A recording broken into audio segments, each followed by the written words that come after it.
姜昆戏说中生殿明仔载特别伫个国家戏剧院演出，这回是结合着京戏、昆曲，还有西洋乐器，甲唐朝的爱情故事重新编排。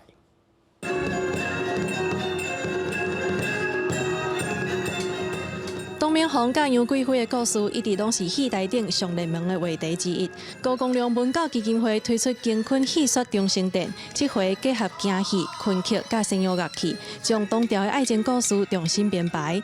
第一摆演出杨贵妃啉酒醉的空月族，认为这款的创作，让伊感觉不离啊速配。其实金昆也是不分家嘛，但是其实我们也很少有这样的方式。我第一次听到这一段的时候，其实我非常的讶异，因为我没有想到它可以融入的如此之好。将西洋乐器放入去中国传统戏曲内底，演员安怎唱，乐器安怎配合，拢是真大的学问。高公量文教基金会表示，一出戏要好看，要有新的步数，才会当成更较侪人。一方面为了推广，一方面可以让大众来更加的从不同的面向来欣赏京剧，可以说是打造了一个东方的音乐剧。